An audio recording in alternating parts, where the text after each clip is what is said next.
Oke teman-teman semua, selamat bergabung kembali di Markas Trader. Kali ini kita akan membahas tentang perbedaan ataupun cara menemukan zona-zona supply yang paling kuat.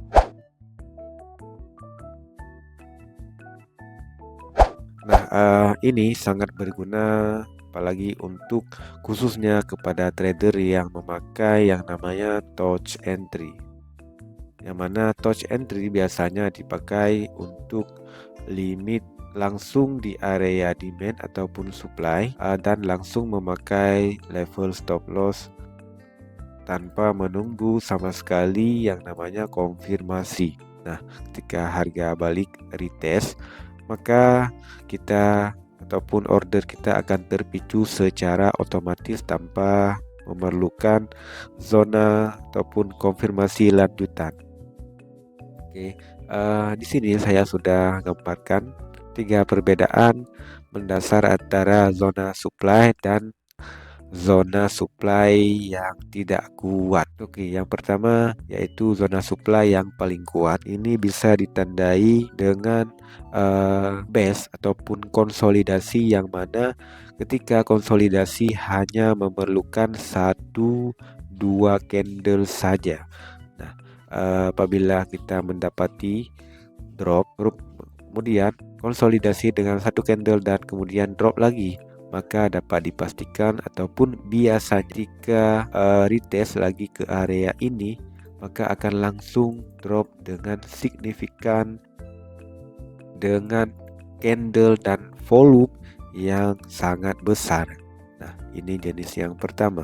Sedangkan jenis yang kedua yaitu ketika konsolidasi setelah drop ataupun konsolidasi sebelum drop di supply semacam rally base drop, maka yang terjadi yaitu harga kadang memerlukan konfirmasi ataupun membuat pattern double top atau bahkan ketika drop lagi pada sentuhan pertama dan kedua, rally-nya tidak terlalu jauh. Sedangkan untuk yang ketiga yaitu jenis supply yang konsolidasinya lama dan memerlukan banyak sekali candle, bahkan 5-6 candle baru kemudian drop. Jadi ketika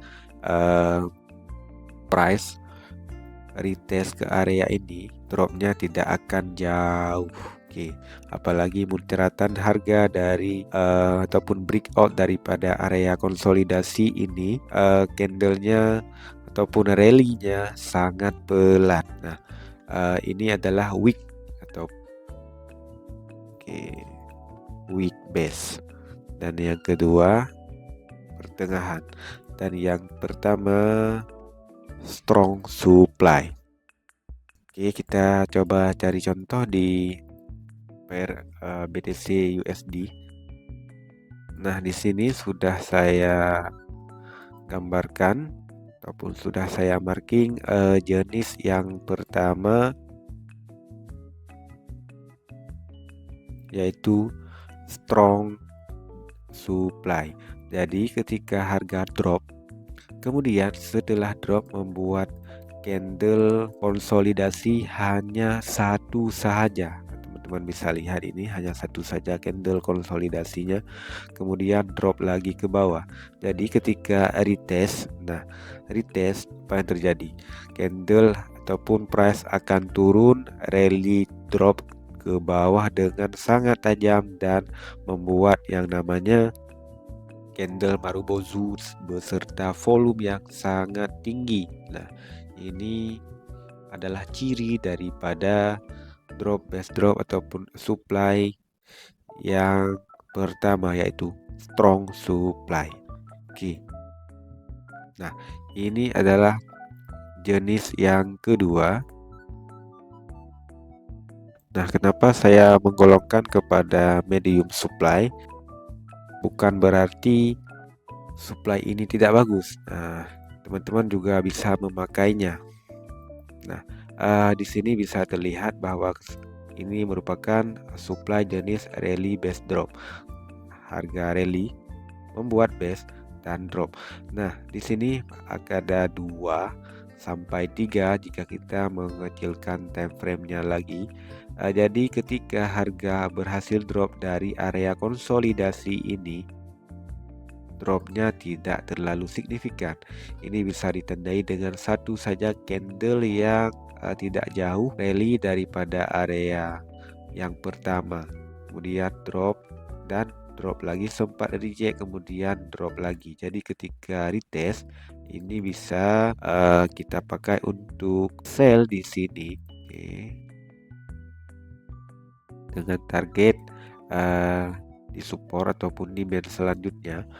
Nah, ketika retest, harga kadang membuat konfirmasi terlebih dahulu baru drop. Nah, ini konfirmasinya di supply ini yaitu berbentuk candle evening star, kemudian baru drop. Dropnya memang cukup signifikan. Mungkin ini kasusnya kebetulan, tapi terkadang yang sering terjadi di lapangan, supply dengan jenis yang seperti ini tidak terlalu membuat harga drop terlalu jauh ketika retest. Nah, ini digolongkan kepada jenis supply yang kedua.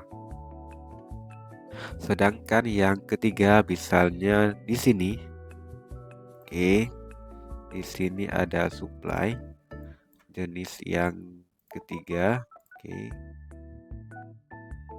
yaitu supply yang lemah. Ini bisa ditandai dengan candle konsolidasi yang sampai 3 bahkan lebih kadang-kadang. Di kasus base ini ataupun supply ini, candlenya ada 3. Kemudian setelah konsolidasi harga drop hanya sedikit sahaja, bahkan tidak bisa breakout dari area ini. Nah, oke, ini adalah support. Ketika drop ataupun breakout dari area konsolidasi base supply ini, harga tidak bisa breakout area ini. Nah, ini menandakan bahwa supply ini kurang bagus. Nah, kemudian setelah closing candle barulah berhasil breakout dari support terdekat ini. Nah, jika teman-teman mendapati base ataupun supply seperti ini, harap berhati-hati. Lebih baik menunggu yang namanya konfirmasi terlebih dahulu untuk entry posisi. Dan ini terbukti ketika harga retest ke area ini, harga drop dan retest sekali lagi dan tidak jauh turunnya. Turunnya hanya sampai ke area demand terdekat. Ini pun turunnya dengan naik turun dengan candle rejection, naik lagi baru turun. Ini pun turun ketika retest yang kedua, second retest, membuat konfirmasi penurunan dengan pin bar.